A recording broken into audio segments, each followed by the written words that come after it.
Hello बच्चों आज twelfth class का एक टॉपिक लेके आए हैं। कल 11th का हम लोगों ने एक डाउट लिया था। आज ट्वेल्थ क्लास का जो भी मैसेज मेरे को ज़्यादा मिले हैं उसमें एक मैग्नेटिक डाइपोल मोमेंट का टॉपिक है बच्चों ट्वेल्थ क्लास का, कि सर हमें मैग्नेटिक डाइपोल मोमेंट से जुड़ी चीज़ें हम लोगों से डिस्कस करो। चलो स्टार्ट करते हैं। मैग्नेटिक डाइपोल मोमेंट क्या होता है? ट्वेल्थ क्लास का टॉपिक है बच्चों, फिजिक्स मैग्नेटिक डाइपोल मोमेंट। जल्दी से नोट करते हैं बेटा। देखो, मैग्नेटिक डाइपोल मोमेंट रियल में होता क्या है मैं आपको बता देता हूँ। मैग्नेटिक डाइपोल मोमेंट होता है कि कोई भी करंट कैरिंग वायर, जैसे चाहे सर्कुलर वायर है जिसे मान लिया बेटा, ठीक है ना, चाहे कोई मैग्नेट हो, याद रखना, कोई भी करंट कैरिंग वायर, चाहे वो मैग्नेट है चाहे वो कोई सर्कुलर वायर है बच्चों, वो मैग्नेटिक डाइपोल मोमेंट की वैल्यू रखती है। ये कोई सर्कुलर वायर या कोई भी स्ट्रेट कोई बार मैग्नेट एक किसकी वैल्यू रखती है? मैग्नेटिक डाइपोल मोमेंट की। अब मैग्नेटिक डाइपोल मोमेंट होता क्या है बेटा, ध्यान से सुनना। जब भी आप इसको मैग्नेटिक फील्ड में रखते हो किसी वायर को, याद रखना, किसी वायर को या किसी मैग्नेट को, there is a tendency to rotate it. Clear है ना बेटा? उसकी एक टेंडेंसी होती है कि वो कहीं ना कहीं पलटने की कोशिश करता है। वो कोई भी अपने आप को क्या है, अनस्टेबल सा फील करवाती है। क्लियर है बेटा? अनस्टेबल फील करती है। बेटा याद रखना, जो अनस्टेबिलिटी का सबसे बड़ा रीजन है ना, उसकी वो वैल्यू होती है जो करंट की वजह से यहाँ आई है बेटा। और वो करंट की वजह से जो वहाँ एक टर्म, जो एक्स्ट्रा टर्म जनरेट हुए, उसको बोलते हैं मैग्नेटिक डाइपोल मोमेंट। याद रखना, मैग्नेटिक डाइपोल मोमेंट।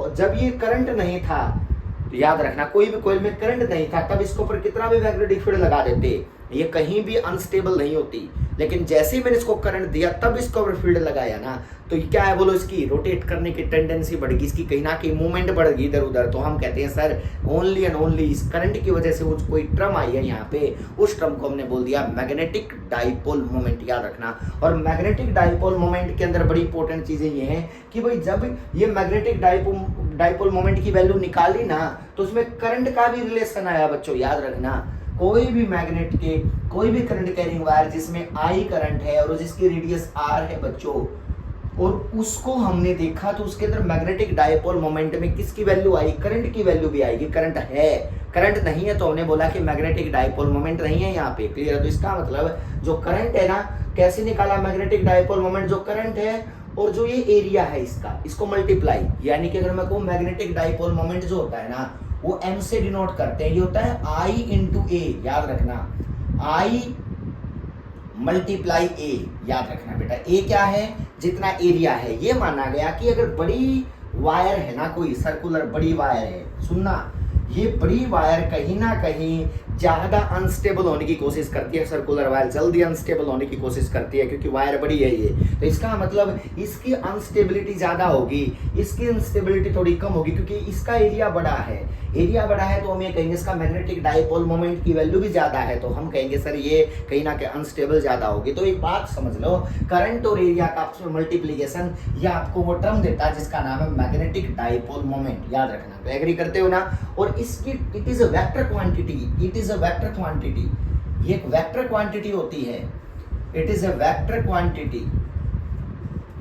और वेक्टर क्वांटिटी की इसकी जो डायरेक्शन मानी गई है ना, वो डायरेक्शन मानी गई है साउथ टू नॉर्थ। मतलब एक टाइप से जो पलटने की पॉसिबिलिटी है, उसका रीजन क्या है कि जैसे मान लिया भाई आप लोग कोई फील्ड लगाते हो, जो साउथ पोल है ना, साउथ पोल वो क्या करेगा कि इस डायरेक्शन, जैसे मान लिया मैंने फील्ड लगा दिया, ये देखना बेटा, ये फील्ड लगा दिया इसमें, ठीक है, होगा क्या, ये जो साउथ वाली डायरेक्शन है ना, ये क्या करेगी, इस डायरेक्शन में जाने की ट्राई करेगी, अट्रैक्ट होगी फील्ड के अंदर। और आपको पता है नॉर्थ वाली क्या करेगी बोलो, रिपेल होगी। एग्री कर रहे हो ना? और अगर आपको लगता है कि जो साउथ वाले की का इफेक्ट साउथ वाले पे ज्यादा है, अगर मान लिया, तो इसका मतलब ये नेट वैल्यू इधर आएगी। और आपको लगता है नॉर्थ का इफेक्ट ज्यादा, तो वैल्यू क्या होगी बोलो, रिपेल होगी। तो इसका मतलब जो अनस्टेबिलिटी क्रिएट हुई इस मैग्नेट के अंदर, याद रखना, वो क्या रीजन बनता है? मैग्नेटिक डाइपोल मोमेंट का रीजन बनता है। तो हम ये कहते हैं कि इसकी जो डायरेक्शन होती है ना, वो डायरेक्शन होती है साउथ टू नॉर्थ, यानी कि the direction of magnetic dipole moment is, क्या बोली गई बताओ,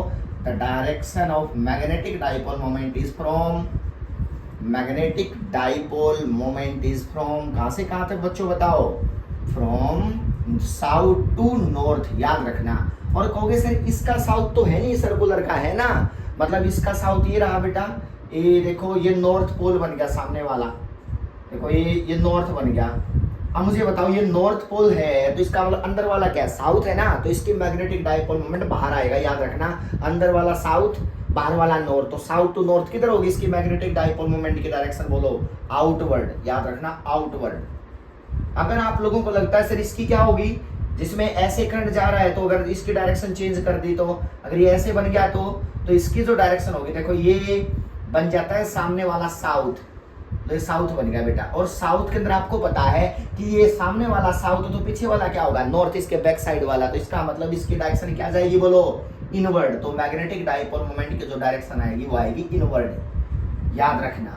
और इनवर्ड और डायरेक्शन हमेशा याद रखना, साउथ टू क्या होती है, नॉर्थ होती है। कोई भी सर्कुलर वायर का नोट कर लेना, अगर ऐसे करंट है तो आप याद रखना आउटवर्ड मैग्नेटिक डाइपोल मोमेंट आएगा, और अगर इनवर्ड है तो आपको लगेगा कि हाँ ये जो करंट की डायरेक्शन अगर उल्टी है तो वैसी बात है, साउथ, देखो साउथ एक्साइड तो बन गया ना, देखो ये साउथ बन गया। तो ये आप लोगों को क्लोक रूल बोलते हैं, इनको तो क्लोक रूल आप लोगों को बता रखे होंगे, लेकिन आप पहले से 10वीं क्लास से जानते हो कि ये नॉर्थ पोल बनता है और ये साउथ बनता है, तो इसमें बाहर आएगी मैग्नेटिक डाइपोल मोमेंट की डायरेक्शन, इसमें अंदर जाएगी बेटा। अब में अगला है इसकी डायरेक्शन क्या होगी मैग्नेट की, ये साउथ टू नॉर्थ, देखो बेटा ये डायरेक्शन होगी मैग्नेटिक डाइपोल मोमेंट। और अगर इसकी फॉर्म में मैग्नेटिक डाइपोल मोमेंट की वैल्यू पूछे ना सर इसकी फॉर्म में, क्योंकि इसमें तो करंट है ही नहीं ना, तो इसकी फॉर्म में बोला जाता है पोल स्ट्रेंथ, जिसकी पोल की स्ट्रेंथ है ना उसको इस मैग्नेटिक लेंथ से मल्टीप्लाई कर दो, जैसे 2L इसकी मैग्नेटिक लेंथ है और पोल स्ट्रेंथ कितना हमारा पावरफुल पोल है एक बेटा, तो उसकी पोल की स्ट्रेंथ को हम उस 2L से मल्टीप्लाई कर दो, तो क्या कहते हैं मैग्नेटिक डाइपोल मोमेंट का दूसरा formula small m into 2L। What is small m, small m यहाँ पे है पोल स्ट्रेंथ, याद रखना एक पोल की स्ट्रेंथ कितनी है, और 2L कौन सी लेंथ होती है, बोलो मैग्नेटिक लेंथ, इसको हम मैग्नेटिक लेंथ बोलते हैं, मैग्नेटिक लेंथ।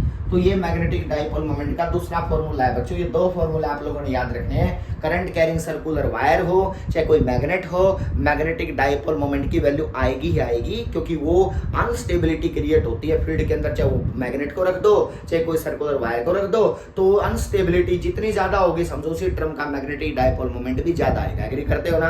अब एक टर्म और इंटरेस्टिंग मैं आपको बता रहा हूँ कि सर ये जो किसी की वैल्यू निकालने, जैसे मान लिया आपसे कहे कि भाई मैग्नेटिक डाइपोल मोमेंट निकाल के बताओ दो मैग्नेट का, लो ये तो मैग्नेट है ना, और ये दोनों मैग्नेट आपस में मान लिया बच्चों ये दो मैग्नेट इस डायरेक्शन में ये है, ठीक है, ये नॉर्थ साउथ, ये नॉर्थ ये नॉर्थ, ठीक है ना। आप देखो इसकी मैग्नेटिक डाइपोल मोमेंट देखो, इसका तो ऊपर जाएगा, इसका इस डायरेक्शन में आएगा, दो मैग्नेटिक डाइपोल मोमेंट हो गए ना, इसका m1 और इसका क्या बोलो m2, तो इन दोनों की नेट वैल्यू कहां से जाएगी बच्चों, बीच से जाएगी। और ये फॉर्मूला कौन सा लगेगा, m इंटू 2L वाला, क्योंकि इसकी भी मान लिया आपने कोई लंबाई दे रखी है L, इसकी भी कोई लंबाई L दे रखी है, और आपसे पूछे sir net magnetic dipole moment की टोटल वैल्यू बताओ, तो इसकी जो टोटल वैल्यू आएगी ना वो टोटल वैल्यू कितनी आएगी बच्चों बताओ, m1 का स्क्वायर प्लस m2 का स्क्वायर का स्क्वायर रूट, याद रखना। अब डेफिनेशन कैसे लिखते हैं इसकी डेफिनेशन, ये ना किसका है बोलो, it is a product of किसका बोलो, pole strength and magnetic length. Definition इससे आती है बेटा, याद रखना डेफिनेशन इससे आती है, यूनिट इससे आती है, याद रखना एक बात, डेफिनेशन तो इससे आएगी, it is a product of pole strength and its magnetic length सुनना। और इसकी जो यूनिट है ना मैग्नेटिक डाइपोल मोमेंट की यूनिट क्या होगी, उसको होगी एम्पियर मीटर स्क्वायर, याद रखना एम्पियर मीटर स्क्वायर, तो इसकी यूनिट होती है एम्पियर मीटर का स्क्वायर। ये बात आप याद रखोगे कि इसके फॉर्मूले दो होते हैं, करंट कैरिंग सर्कुलर वायर के लिए अलग होता है और कोई मैग्नेट सीधी रखी है तो उसका अलग होता है, ठीक है ना। इसको ना एक तो नेट मैग्नेटिक डाइपोल मोमेंट आ गया, और अगर मान लिया आप लोगों से कभी ऐसे डिस्कस करें ना कि दो सर्कुलर वायर है, मान लिया इस तरह से, देखो ये वाली देखो इस तरह से, ठीक है ना, आपको पता है इनका भी मैग्नेटिक डाइपोल मोमेंट आएगा, इसका किस डायरेक्शन में आएगा, क्योंकि देखो ये डायरेक्शन है तो इसका किधर आएगा बोलो, इसका अपवर्ड आएगा मैग्नेटिक डाइपोल मोमेंट, और इसका किधर आएगा बोलो, इस डायरेक्शन में आएगा, तो इसकी भी नेट वैल्यू कहां से जाएगी, बीच से ना, क्योंकि ये क्या बन गए, सर्कुलर है। और देखो ये सर्कुलर है ना, इसका मतलब इसका मैग्नेटिक डाइपोल मोमेंट ऊपर, इसका मैग्नेटिक डाइपोल मोमेंट इस डायरेक्शन में, तो इसका मतलब दोनों की नेट वैल्यू कहां जाएगी बोलो, दोनों के बीच से। तो इसका मतलब सेम वैल्यू, लेकिन इसमें फॉर्मूला जो लगेगा ना वो लगेगा I इंटू ए वाला, इसमें करंट I, इसका एरिया A, इसमें भी करंट I, इसका एरिया भी मान लिया A, तो इसका जो मैग्नेटिक डाइपोल मोमेंट की नेट वैल्यू आएगी वो सेम आएगी, लेकिन ये मैग्नेट की फॉर्म में है और ये कोई करंट कैरिंग वायर की फॉर्म में है। क्लियर है ना? तो इसका मतलब मैग्नेटिक डाइपोल मोमेंट की जो डायरेक्शन है ना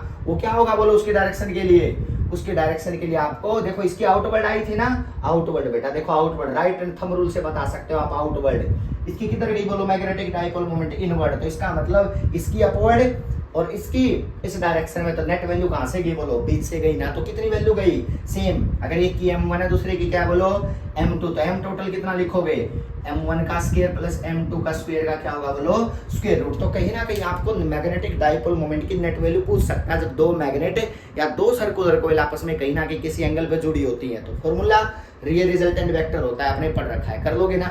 मैग्नेटिक डाइपोल मोमेंट एक इंपॉर्टेंट टर्म है जो आपको निकालने आ सकते हैं 12th क्लास के अंदर। क्लियर है?